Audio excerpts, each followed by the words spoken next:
If you are interested in breathing, you can learn about it. For example, our second breathing course mainly discusses what? It mainly talks about the imbalance of the sympathetic and parasympathetic nervous systems, such as insomnia, motion sickness, constipation, and chronic pain that does not heal, including things like snoring while sleeping, temporomandibular joint disorder, and frequent dreaming. Then, if you are constantly under a lot of stress, your sympathetic nervous system becomes very excited, leading to cold hands and feet, dry eyes, and mainly these issues. It also covers emotional management. If you can't manage it well, you tend to lose your temper easily, which is actually related to the sympathetic nervous system.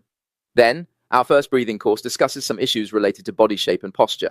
Breathing issues, including some misconceptions about breathing exercises, assessments of different breathing patterns, and how to adjust each function. Mainly, it discusses how they are different in terms of breathing.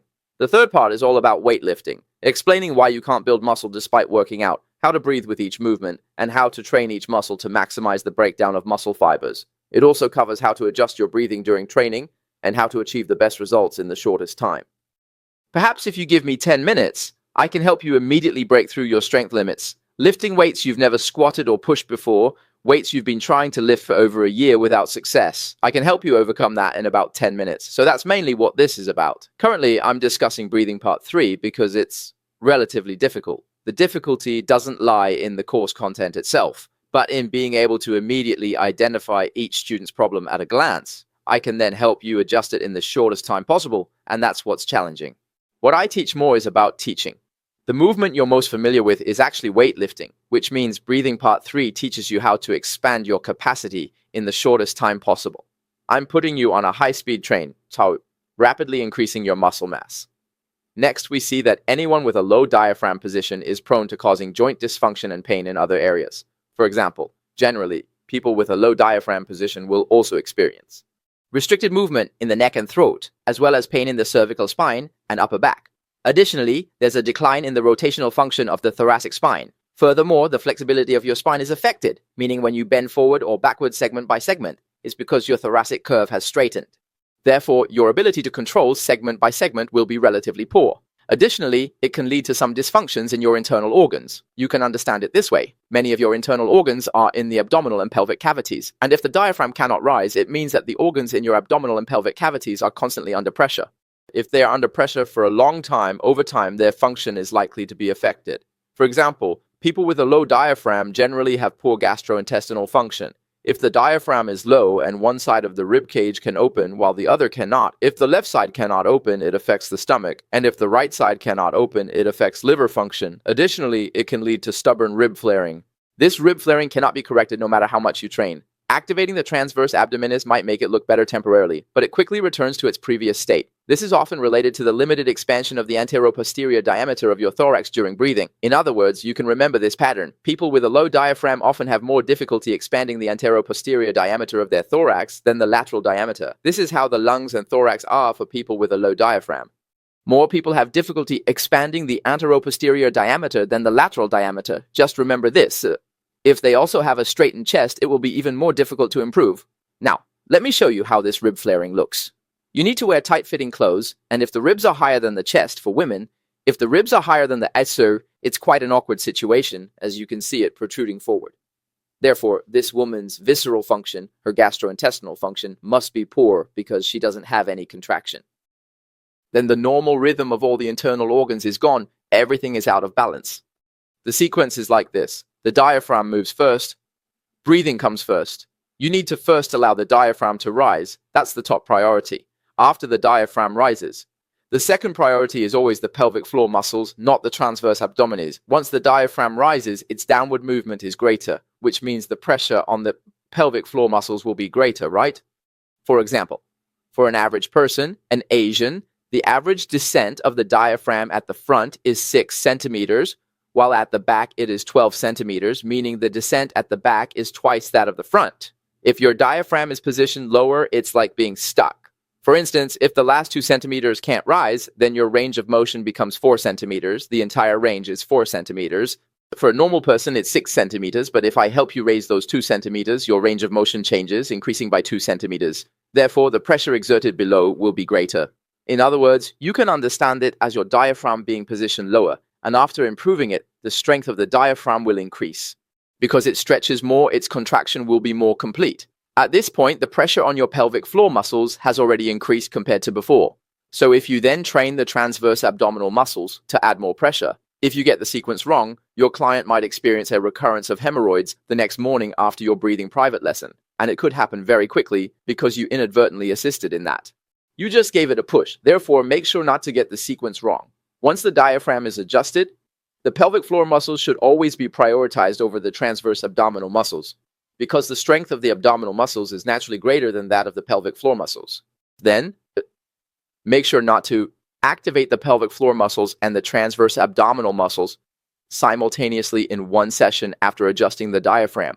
Generally, the strength of the pelvic floor muscles is weaker than that of the abdominal muscles. Therefore, after activating the pelvic floor muscles, you should focus on strengthening them for a period of time before working on the abdominal muscles. So, don't try to do everything in one session. It may seem like you're giving a lot, but in reality, your initial efforts are wasted because you've activated both the transverse abdominal muscles, and the pelvic floor muscles. This results in the pelvic floor muscles having to compete with the abdominal muscles, which they cannot effectively do. During this period, you should concentrate on training the pelvic floor muscles and enhancing their strength.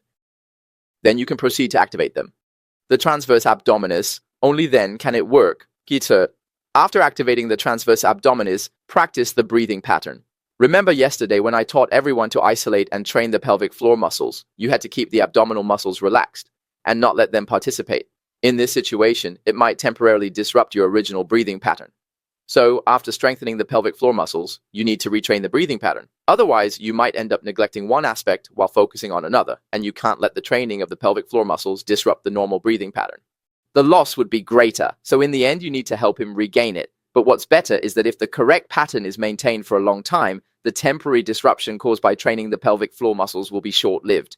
Therefore, he has the memory of the original pattern, so he will quickly revert back to it, and once he does, it won't change again.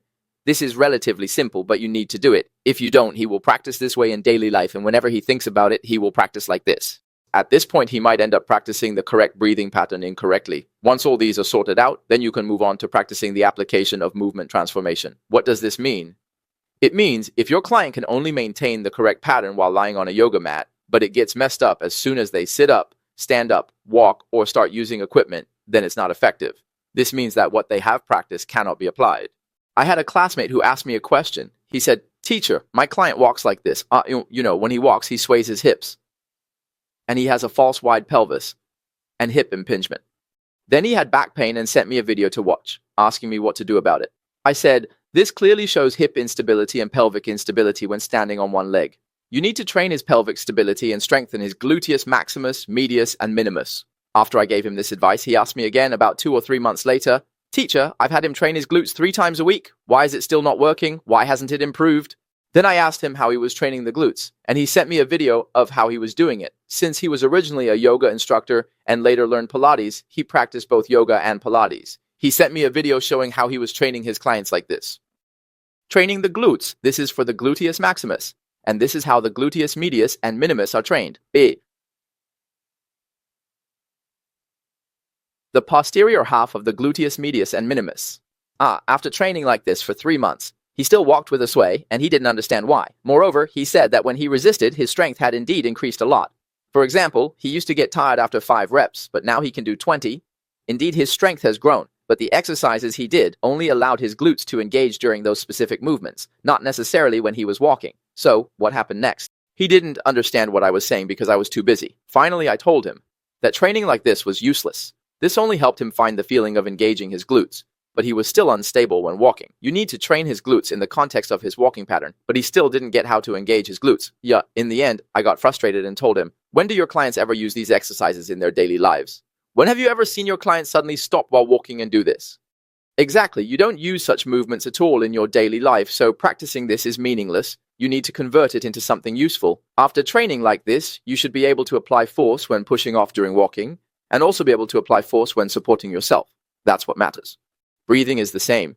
You must not always have your members lying on a yoga mat practicing breathing that they can only use when they are sleeping, and even then, only when they are consciously aware before falling asleep. Once they are asleep, they won't be thinking about it.